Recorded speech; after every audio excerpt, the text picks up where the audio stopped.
4月的中国金融数据出来了，比寒冬更冷。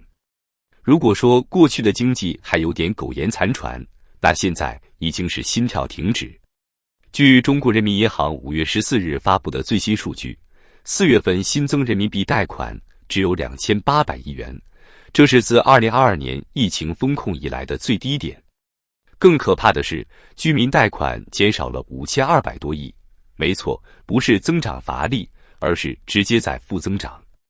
银行的钱，老百姓不敢借了。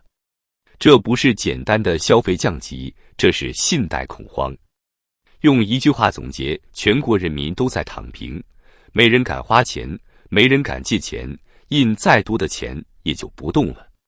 数据显示，4月份社会融资总量为 1.16 万亿元，听起来似乎不低，但请注意，其中9800亿元是靠政府发债堆起来的，占了85%。也就是说，如果没有政府在拼命借债搞建设，发专项债，发特别国债，整个中国的融资市场已经像死水一样一动不动，毫无生机。中国经济已经从没钱花进入了没人要钱。先来看看这组触目惊心的数据：居民短期贷款减少4019亿元，居民中长期贷款减少1231亿元，企业短期贷款减少4800亿元，企业中长期贷款略增2500亿元。这是个什么概念？简单说就是老百姓不消费，企业不投资，市场没人敢动，金融系统一潭死水。尤其是居民贷款的萎缩令人胆寒。2025年前4个月，居民短期贷款同比下降 4932%， 整体居民贷款同比下降 36%。 什么叫信心崩盘？这就叫信心崩盘。更可怕的是，贷款清零了，老百姓的钱也在迅速蒸发。数据显示，4月份中国居民存款减少 1.39 万亿元。一边是居民不敢借钱，另一边却把存款取出来，这说明什么？说明百姓已经到了没饭吃的地步了。他们不借钱是怕还不起，他们取钱是为了活下去。这不是金融调整，而是赤裸裸的生存危机。与此同时，广义货币 M2 同比增长 8%， 而 M1 只增长了 1.5%。M2、M1 的剪刀差再次扩大到 6.5个百分点，创近年新高。这代表什么？这代表市场上的钱很多，但愿意流通的钱却越来越少。货币在金融体系里打转，却不流向实体经济。这就像一个人血管里血很多，但都堵住了，流不到器官去，人还能活吗？中国经济就像一个被内出血搞垮的病人。而这一切并不是偶然，而是当权者亲手酿下的苦果。在外有中美贸易战、技术脱钩、关税重压的同时，内有房地产崩盘、内需萎缩、老龄化冲击、青年失业率统计失踪。当权者非但没有应对，反而选择掩耳盗铃，用政府债堆数据，用剪刀差粉饰太平，用宏观术语洗脑国民。你知道现在中国4月政府债券净融资是多少吗？ 4.85 万亿元，比去年多出 3.58 万亿元。而其中4月单月就净融资了近1万亿元。而老百姓能拿到的贷款呢？仅仅2800亿元。政府靠加杠杆救自己，老百姓被放弃了。居民贷款减少，企业短贷减少，说明消费和短期投资都在崩。而政府债券暴增背后是什么？是中央政府和地方政府疯狂举债，是靠卖未来、借明天的钱来维持今天的数据好看。但这不是长久之计。这就像一个即将破产的公司，不靠卖产品赚钱，而是靠贷款发工资，你觉得还能撑多久？更关键的是，现在连贷款都开始不给了。别忘了，这个月人民银行公布的数据还有一个让人毛骨悚然的数字企业新发放贷款平均利率只有 3.2%， 个人房贷利率只有 3.1%， 都创历史新低。低利率的背后是银行求爷爷告奶奶的想放款，但没人来借。为什么？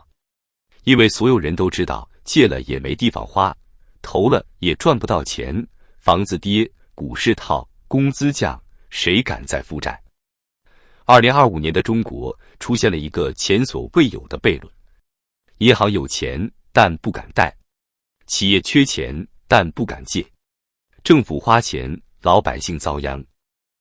而背后的结构性问题才是最致命的。数据显示，4月底社会融资存量达424万亿元，同比增长 8.7%。其中，人民币贷款余额占比 61.9%， 比去年下降了 0.9个百分点。政府债券余额占比 20.3%， 同比增长 2.1个百分点。这意味着中国金融系统越来越政府化，而不是市场化，越来越寡头化，而不是民生化。一句话总结就是，银行的钱不再是用来支持百姓创业、消费、买房的，而是被政府拿去还债、修高铁、搞基建了。连《金融时报》这样的官媒都不得不承认，当前外贸不确定性依然存在，地方债务置换工作持续推进，信贷需求仍受影响。你看，撑不住了，开始打预防针了。而更大的问题还在后头。数据显示，从2021年到现在，企业贷款占比从 63% 升至 68%， 而居民贷款占比从 37% 降至 32%。这意味着整个国家的信贷结构越来越向企业倾斜，百姓成了牺牲品。中国经济正在从金融空转迈向信贷休克。再多的 M2， 再低的利率，再高的政府债，都无法掩盖一个事实：老百姓不敢花钱，企业不敢扩张，银行不敢放贷，国家只能靠自己借钱救自己。这不是周期问题，而是结构性坍塌。但你以为只有这些吗？不是的。数据显示，4月末人民币贷款余额为 265.7 万亿元，同比增长仅为 7.2%， 这是近年来最寂静的增速之一。这个数字背后的真相是民间借贷欲望的集体熄火，是消费与投资的全面降温，更是对未来深深的绝望。而与此同时，政府债券余额却同比暴涨 20.9%， 达到 85.93 万亿元。这意味着什么？意味着民间资金不借钱、不消费、不投资，政府却在拼命借钱、印钱、发债，用一种疯狂的方式维持表面的稳定。更诡异的是，非金融企业境内股票融资只有1353亿元，同比增加404亿元。一个股市连1000亿元的增量都不愿意给，资本市场的信心已经濒临崩盘。你知道这些资金去哪儿了吗？全去了看不见的地方，全变成了幻觉。地方政府用发债的钱填补财政窟窿，国企拿着钱周转应付工资，企业不再扩张，居民也不再借贷，所有人都在自保，没有人愿意冒险。这就是现在的中国。再看看居民部门的数据，4月末住户存款余额增加 7.83 万亿元，听上去很健康，对吧？但你知道这背后代表的含义吗？老百姓不敢消费了，钱都紧紧攥在手里，买不起房，不敢生娃，不想花钱，怕失业。中国的社会融资总量结构像极了一个枯萎的树根，根在下面死掉了，叶子在上面依旧绿着，只不过是假象，是靠输血维持的。而那条剪不断理还乱的剪刀差也在持续扩大， M2、M1 达到 6.5个百分点，比3月扩大了 1.1个百分点。什么意思？ M2 是广义货币， M1 是狭义货币。 M2 涨了， M1 却不涨，意味着这些钱根本没有流通到市场和企业中去。钱印出来了，但流不动，卡在了系统的某个坏死神经里。你可以把这看作是钱堆在银行里的现实写照，也可以理解为信心正在一点点被掏空。老百姓看着工资不涨，物价飙升，感受到的不是宽松，而是冰冷的困局。银行也清楚，一旦把钱借出去，就可能收不回来。于是他们宁可把钱锁在账上，也不敢轻易贷出。不信，来看看数据。2025年4月，新增人民币贷款仅2800亿元，是2022年7月以来的最低水平。相比预测的7000亿元，直接砍掉一半。这个断崖式下滑，仿佛突然拉闸的电流，让整个经济体系都陷入昏暗。更残酷的是，居民贷款单月竟减少5216亿元，创历史纪录。其中，短期贷款减少4019亿，中长期贷款减少1231亿。这不是买房不积极，而是买不起了。是没信心再去贷几十年还不完的房贷，是对未来的不信任，是对生活的妥协。而企业短期贷款也减少了4800亿元，为什么？因为外贸没了，订单没了，关税墙挡在前面，没人再敢搞生产扩大投资。这不仅仅是一个月的数据，而是整个趋势的冰山一角。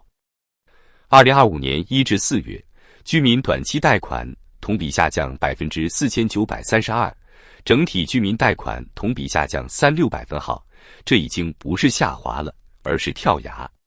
很多人说，中国人以前爱买房，爱借钱，敢拼命，现在为什么全变了？因为社会集体进入了防御模式。过去你能贷款买房，是因为你相信未来会越来越好。现在不借钱，是因为你知道明天可能会更糟。数据显示，自2021年起，企业贷款占比从 63% 升到 68%， 而居民贷款占比从 37% 降到 32%。过去是房价撑起了家庭的信心，现在连刚需也开始躺平。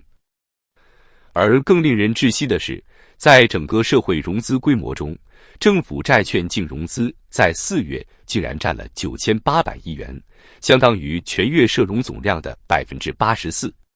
你没有看错，84百分号。也就是说，整个4月市场靠自己融资的部分仅仅只有 16%， 其余全部靠政府拉着印钞机往死里烧钱。这不像是市场经济，更像是一场财政自嗨。刺激经济成了空转的口号，稳增长成了一场数字游戏，高质量发展则彻底成了口头禅。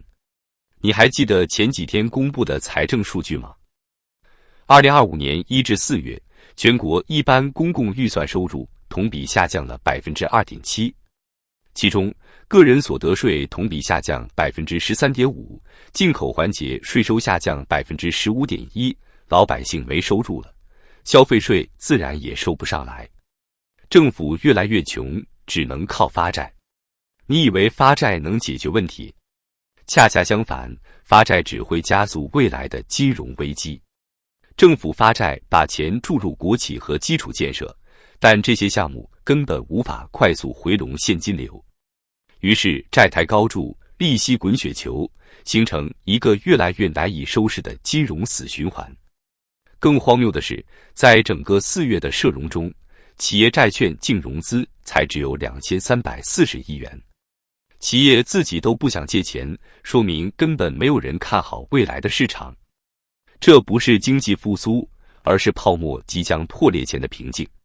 有人说，中国的货币政策依然宽松，贷款利率也降了。确实如此，人民银行数据显示，4月企业贷款加权平均利率为 3.2%， 个人住房贷款利率为 3.1%， 双双创下历史新低。但这有什么用？你把钱借给一个没有订单的企业，有什么意义？你把贷款给一个失业的年轻人，他还得起吗？银行当然不傻，他们知道再放贷下去就是给自己埋雷。于是，一边是史上最低利率，一边是史上最低放款额。你问我中国经济到底怎么了？我只能说，它正在经历一场前所未有的信用衰退，不只是金融层面的信用，更是对政府、对制度、对未来的整体失信。货币在印，数据在涨，但实体经济却在冷、在退、在等死。这是一个没有人相信未来的时代。